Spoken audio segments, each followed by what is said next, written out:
Right now on Upfront. Countdown to debate night. It sure does, if the stakes weren't already high. Chaos in the Democratic primary for governor. Looking forward to it. The candidates in their final hours of prep. Preparing for the debate just by having conversations with people. I'm here to basically present myself to the voters. All together on one stage. I'm excited to reach more voters on the debate. I'll take a backseat to no one in terms of the qualifications. This Sunday, the final countdown. The new firestorm targeting David Crowley. He's here to respond. Plus Congressman Mark Pocan on the state of the primary. Then, what to watch for. We're running out of time. For sure. Republican strategist Bill McCoshen, Democrat Joe Sapecki. And high-stakes legal fight, the latest on the battle to re-vote if your candidate drops out. This is Upfront with Jaron Jordan and political director Matt Smith. Hi, everyone. Thanks for joining us. Just 48 hours from our primetime Democratic primary debate for governor, Tuesday night. In-person early voting starting Tuesday, and the stakes couldn't be higher. All the candidates on stage at Marquette University, Jaron and myself moderating. The candidates this weekend in the final hours of debate prep, a majority of them right here last week. Marquette's poll finding still a good number of undecided Democratic voters. David Crowley re-entering the race, his campaign saying he raised $500,000 in the first few days back, but the campaign also responding to a crisis of its own. NBC News first to report the Twitter account linked to Crowley from 2010 with racist, homophobic, and sexist posts. The Crowley camp saying many people had access to the account. Then the police shooting in Madison, all the candidates responding. Francesca Hong amid the protesters, calling the shooting an execution. David Crowley with us Friday. I want to start with this Twitter account and get your response to the NBC article, The Dirt McGurk, it's what it's called. A lot of these posts I can't even read on air. They're so bad. Your position is, I just want to clarify, you want voters to believe you posted to this account, but all of the bad things came from someone else, including a friend who is dead. So this was a Twitter account that was created more than a decade and a half ago. Yeah. And this was when I created this Twitter account, but many individuals had access to this Twitter account. And so there are different posts on this account. And there are a lot of offensive and crude comments on these posts. So I want folks to understand that I don't condone that type of language. And anybody who knows me knows that I wouldn't use this type of language. But as I travel across the state of Wisconsin, voters aren't worried about tweets that are old enough to drive. They're focused on how we're going to make things more affordable. How can they afford their groceries, afford child care, health care? And that's what we're going to be focusing on moving in this campaign. Some of the posts talked about your birthday. Some said, this is David. Do you see why some voters may find your explanation hard to believe? Absolutely, but I would always tell people to go back and read the story itself because it really it was corroborated with other individuals. But again, you know, we're talking about these tweets when we have a current sitting president who has said a lot more outlandish things even in recent memory. Have you gone back and since looked at this account, these tweets, since this story came out? I did. I did go back and look at those tweets, and again, they were offensive and crude language, and I condone that language. And you can say with 100% certainty that you didn't write any of those offensive posts. Look, we will have to go through all of these different posts, but the ones that I seen that were printed, I did not write those. Let's talk about the state of the race. A week ago, Saturday, you re-entered the race. How do you go from dropping out to winning on August 11th? Well, it's definitely not an easy conversation or easy decision to make. Getting back into this race was just as hard of a decision to leave this race. But as you know, when I dropped out, it was based off of the information that all the candidates and all the voters had during that time. And since I've dropped out, there was a lot more information that came out. And so when the Lieutenant Governor made the decision to drop out, me and my wife, we had to have some hard conversations, even though there were many individuals pushing me to get in much earlier. But I'm glad to be in this race. We have been building a lot of momentum, really excited as far as what we have been doing, and to receive the endorsements of folks like Governor Tony Evers, IBEW, and the Wisconsin Labor's District Council has really helped propel this campaign. Do you regret getting out and endorsing Sarah Rodriguez? No, I don't regret going back. You know, I made my decision, and I think I made the right decision. But where we are today, so much information has changed. This is ultimately about how do we defeat Tom Tiffany in November. You've said a lot of people were calling you to get back in, especially after Sarah Rodriguez dropped out. Who are these people? I'm not going to go into that, but these are individuals from all across the state. And this could be elected officials. We're talking community leaders, volunteers, voters, you name it. I got it. Across the gamut, I got those phone calls. Have you talked with Mandela Barnes at all since re-entering the race? I have. We actually just did a forum not too long ago, so I had a chance to talk to all of the different candidates or interact with them. Yes. Can Francesca Hong, a Democratic Socialist, beat Tom Tiffany? Well, I mean, this is up to the voters to make the decision, but I do think that it can become distractions as we think about the socialism here in the state of Wisconsin. And we've seen in the Marquette polls how that has brought down, how that is polling negatively. And so my goal is to focus on bringing Democrats together. As we mentioned, we talked with the other Democratic candidates right here last week amid the major shakeup in the race. Watch all of those interviews right now on the 12 News YouTube page. With that, let's bring in Democratic Congressman Mark Pocan joining us from Madison. Congressman, like always, good to see you. Thank you, Matt. Same here. Let's start with this Democratic primary for governor. I'd like your thoughts on this. I saw a post from David Axelrod in the recent days, and he said, the race feels like a slow-rolling car headed for a cliff. If Democrats there don't figure it out, they'll endanger a potential House pickup opportunity, and essentially said lead to Tom Tiffany's election. I'm curious how you assess the Democratic primary for governor here in Wisconsin at this moment. Yeah, I'll tell you, part of this is a national problem.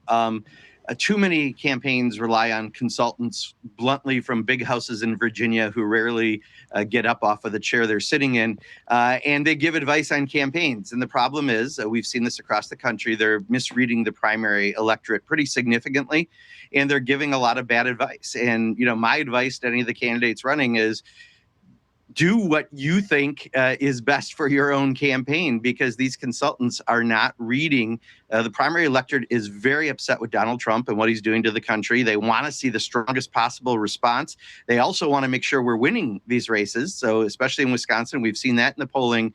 But if you just listen to your consultant and you show that you can play basketball, ride a bike, make a peanut butter jelly sandwich, whatever, you're not talking voters this cycle. So my advice to all candidates is, be yourself, get out there, be aggressive against what's happening, because people are really concerned about our country and our state. But if you keep listening to your consultants, you're going to have a nice long vacation after August 11th. Any specific candidates or campaigns you're referring to there? All. I'll be fair. I think Fran has probably done the best job, Francesca Hong, of understanding where the electorate's at, and we're seeing that in the polling. But literally every single other one, and to be fair, we're seeing this around the country. It's not unique to Wisconsin. The consultants are just getting it wrong.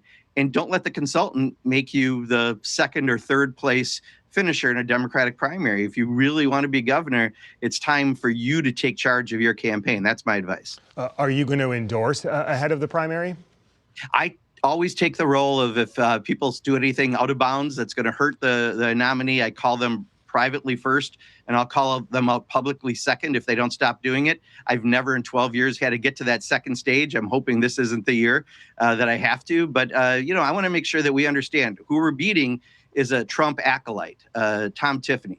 Do you think any of the candidates need to drop out before the primary, before the election? I'll tell you, that's a new phenomenon, Matt. It used to be you just didn't file if you weren't going to win, and now people get in and they drop out, and now they come back. I can't keep track of the new way, I guess, some people are campaigning. My guess is it goes back to the stupidity of following consultants too closely. But let's see a campaign where the candidates themselves are able to connect or not connect with the voters in Wisconsin, and then we're going to get our best nominee. I do want to shift quickly and ask you about the police shooting in your home city of Madison we've seen play out this past week. Francesca Hong came out and called it an execution in the hours following. Is there a rush to judgment here from some politicians?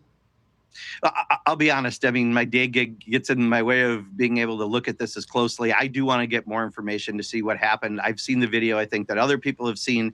I can say this. I mean, a property crime should not be a death sentence, right? That I think we all understand. And let's get the information and then comment based on that. But I understand why people are very upset. Look, in that neighborhood, that's the second shooting in that neighborhood in recent years of someone dying and at the hands of police. I get why there's a frustration, but I think it's also incumbent on us to get all the information before we comment. Democratic Congressman Mark Pocan. Congressman, like always, thank you. Sure, thank you. Up next, getting you set for debate night, Republican strategist Bill McCoshen, Democrat Joe Zepecki standing by. Welcome back. Just 48 hours until debate night. We're coming off another wild week in the Democratic primary for governor. So who better to break it down with us than Republican strategist Bill McCoshen, Democrat Joe Zepecki. Gentlemen, good to see you. Good to be with you. Joe, we were talking last week amid the chaos. Another week has gone by. Where are we in this primary? I think we've gone from chaos to fluidity. I have never seen a race this fluid. Every time you see a new set of poll numbers, they're basically already outdated by the time they're published, because right now it's a race from all 5 of these candidates. As quickly as they are raising money, they are putting it on TV and trying to mass communicate to get over the top. So it's very, very fluid right now. A lot of noise, not a lot of signal is what I saw in the last week. Bill, we just heard from David Crowley about this tweet story. We heard from Mark Pocan saying consultants get out of the way. What's your analysis of where it all stands? I still think Fran Hong has run the best campaign on the Democratic side. The 2 constants from a week ago, Francesca Hong is still in the lead. There were 4 public polls released this week. All 4 have her leading by double digits. Mandela Barnes is still in second place.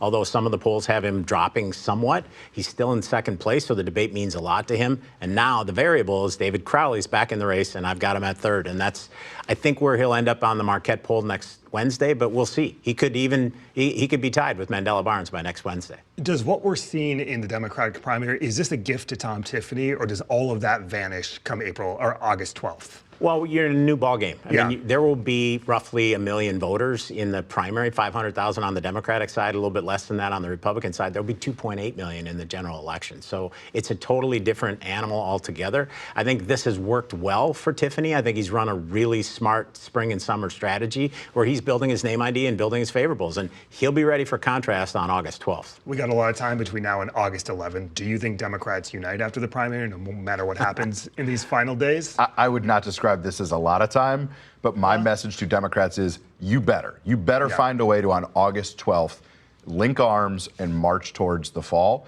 because Tom Tiffany, for all the millions he's already spent, he's not doing great either. He's only at 67%. He should be at 100% of Republican support. He doesn't even have that yet. He is a Republican congressman in Donald Trump's Washington. This should be easy pickings, but it only happens if Democrats come together on August 12th. All right, let's talk about the debate Tuesday night. Joe, if you were advising any of these Democrats on stage, what would be your advice going into this? Show that you can lead. Show you are not just going to opine on what's happening in the world and lean on rhetoric. You are going to get things done. You will be a good team captain for Democrats, hopefully with both a Senate and Assembly majority, and tell the people of Wisconsin you're going to address the challenges we face and how you're going to get it done. You got to elevate. If you resort to political attacks, I think you're going to hurt yourself and make it harder for everybody to come together on August 12th. Do you think that's going to happen? I hope so. What are you watching for? I'm watching the top 3. Francesca Hong needs to minimize risks. She's winning. Give your messages that have resonated with the people who support you as many times as you can on Tuesday night. Don't take the bait from the other side. For Barnes and for Crowley, they have to draw a contrast with her directly. I don't think that Royce and Brennan are going to make a difference in the debate, no matter what they say, because they're too far behind in the polling. So watch for those 3 and how they conduct themselves on Tuesday night. Don't offend too much here, but I mean, do debates still matter? Does this moment even matter in the media landscape in the world that we're in today? I don't think they matter as much as they used to, but given how fluid everything is, I think this one is probably going to matter a little bit more than most do at this point. And everybody's looking for a moment. All of the polls also show a large number of undecided Democratic primary voters. Those are the folks who have not been paying attention to every twist and turn in this race. If you can generate a moment that goes viral, that people see and go, oh, I can see them as governor for the next 4 years, that could be the ballgame. Or if one of the top three makes a colossal mistake, that's an ad in the final 10 days of the race. I was just going to say, are Republicans watching just as closely for a moment, but potentially a different moment than Democrats want? There's no question about that. Everything that's said on Tuesday night will be fair game in the general election. All right, no pressure, right? Democratic strategist Joseph Becky, Republican Bill McCoshen, gentlemen, thank you. All right, let's bring in Charles Franklin, director of the Marquette Law School poll. A new poll was out this past Wednesday, and another new poll is upcoming this Wednesday. So, Charles, I want to start right there with this upcoming poll. You are in the field again. What should we expect from this new poll out on Wednesday? This new one will look only at the Democratic primary, but it will now have the new entrant, David Crowley. We'll look at the vote choice in the primary. We'll also look at awareness of Governor Evers' endorsement of Crowley and whether voters say that that makes them more likely to vote for him. We'll also be re-interviewing people that we interviewed this week, and that'll let us know whether individuals have shifted, especially those people who were undecided in this past week's poll. That's fascinating. Was this in response to all the chaos in the primary, or was this poll planned as well originally? It definitely was not planned. No, this is entirely because of the chaos in the primary field, the changes of candidates, and the fact that we didn't have Crowley in at all because he wasn't a candidate when we did the last poll. So this will help us get a sense of just how much has changed over this last 10 days or so. Yeah, you mentioned the release of the poll this past Wednesday. It had those asterisks with Sarah Rodriguez in it, David Crowley not in it. But despite that, and this was just to your point, a lot of Dems at that moment still said they were undecided. It was 45% undecided, a very large undecided rate. Not shockingly large, because we've seen in past primaries, people take a while to tune into the campaign. But that said, the other thing we found was that Francesca Hong led this poll as she has led the previous three polls. She's still at only 26%, so she's not closing in on a majority by any means. But with that 45% undecided, there's a tremendous opportunity for volatility in the people's opinions, even before you had the changes of candidates. So with the context of our debate coming up Tuesday night, what stuck out to you in this poll in terms of where we are in the primary? The support for Hong is very well defined. She's getting strong support from the youngest set of voters and from those Democrats that call themselves very liberal. Mandela Barnes's support is relatively even across groups, but behind Hong in almost all cases. So I think all of those things are interesting and sort of set the stage.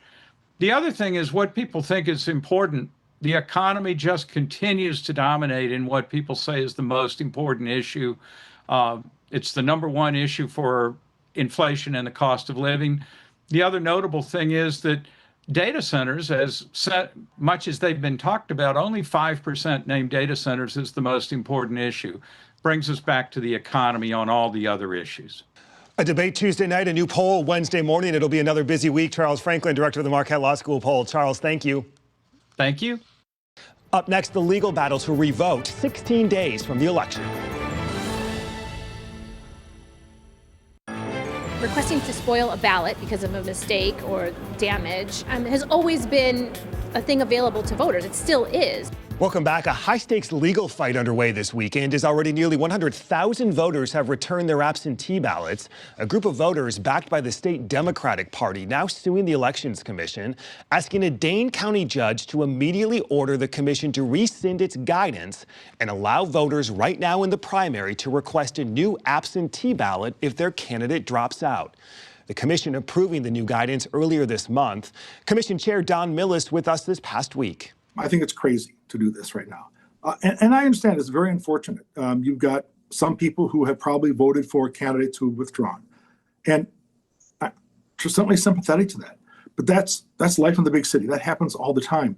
And I think we'd have a much worse situation if we go and let's say, for example, there's a court decision that reverses the commission, and that court decision happens on like August 7th, and then you're going to have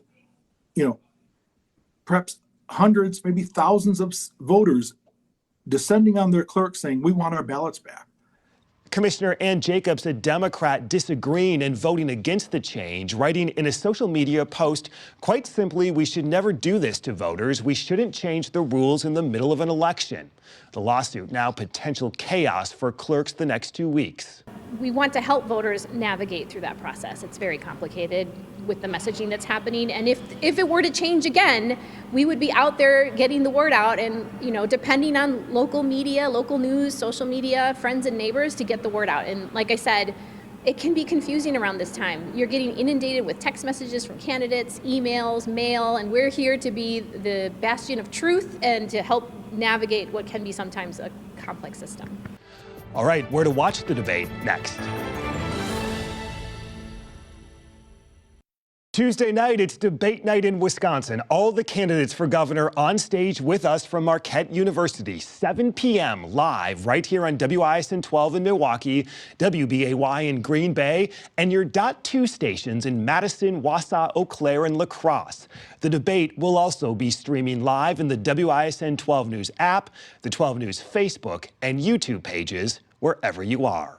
For now, that is our show today. All of our interviews are posted on the WISN 12 YouTube page. Just find and subscribe to the Upfront playlist. Thank you for your time today. We'll see you Tuesday night and right back here next Sunday for Upfront.